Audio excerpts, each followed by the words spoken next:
Hello dear students, welcome to our channel educational goal. और आज के इस वीडियो में छत्तीसगढ़ बोर्ड की तरफ से जो असाइनमेंट प्राप्त हुए हैं क्लास 12 भूगोल के लिए, उसी का सोल्यूशन हम देखने जा रहे हैं। तो जो भी चैनल पर नए हैं, चैनल को सब्सक्राइब जरूर करें। तो देखिए, पहला क्वेश्चन क्या है। मानव भूगोल के विषय क्षेत्र पर एक टिप्पणी लिखिए। तो ये देखिए इसका उत्तर कि मानव भूगोल एक दर्शन शास्त्र के समान है। मनुष्य की विचारधारा और जीवन दर्शन पर किसी स्थान की भौगोलिक परिस्थितियों का गहरा प्रभाव पड़ता है। मानव भूगोल मनुष्य तथा उस पर वातावरण के प्रभाव का ही अध्ययन है। मानवीय अर्थव्यवस्था, आखेट, पशुपालन, कृषि, खनन, उद्योग धंधे, आवागमन के साधन, ये सभी इसके क्या हैं, इसके अंतर्गत ये विषय क्षेत्र शामिल है। अगला क्वेश्चन देखते हैं। दूसरा प्रश्न है कि प्रकृति के मानवीकरण की व्याख्या कीजिए।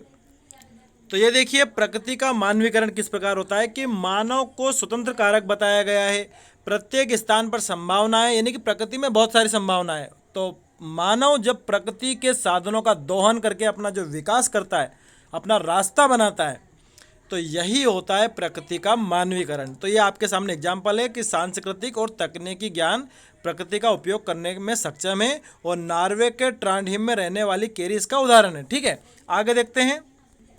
रोपण कृषि की विशेषताएं बतानी है और विभिन्न देशों में उगाई जाने वाली कुछ फसलों के नाम भी बताने हैं।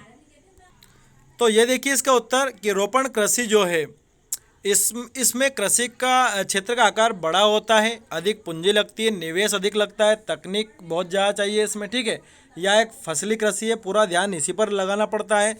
और सस्ते श्रमिक की उपलब्धता रहती है और यातायात के साधन होने चाहिए अच्छे। ठीक है, बागान बाजारू रूप से जुड़े हुए होने चाहिए।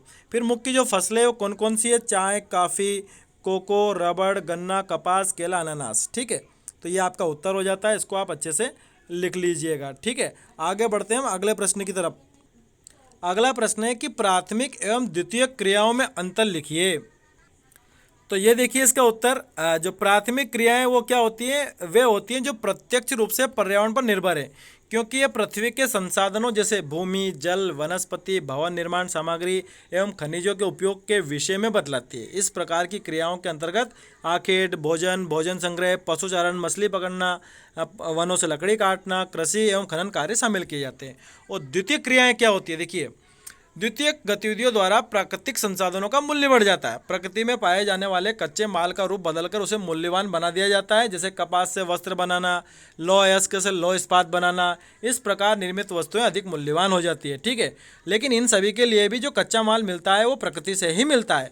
तो कुल मिलाकर के द्वितीय क्रियाएं क्या होती है, जिनमें प्राकृतिक जो आपको चीज़ें मिलती है उनको कुछ सुधार करके उनका मूल्य बढ़ा दिया जाता है और बेचा जाता है। तो इस प्रकार से अंतर हो जाता है। वीडियो पसंद आया हो तो चैनल सब्सक्राइब जरूर करें। Thanks for watching this video. 8400 जी हाँ, याद कर लीजिए व्हाट्सअप नंबर, क्योंकि अब चाहे आपका मैथ्स का सवाल हो या फिजिक्स, केमिस्ट्री, बायोलॉजी का, आपके हर डाउट, हर क्वेश्चन का मिलेगा तुरंत वीडियो सोल्यूशन, वो भी सीधा आपके व्हाट्सएप पर। बस अपने फ़ोन में डाउट नट का 8400 व्हाट्सअप नंबर सेव कर लीजिए और चैट ओपन कीजिए। फिर जो भी आपका डाउट है उस सवाल की आपको बस फोटो खींचनी है, उसे क्रॉप करना है और 5 सेकंड में आपको उसका वीडियो सोल्यूशन मिल जाएगा।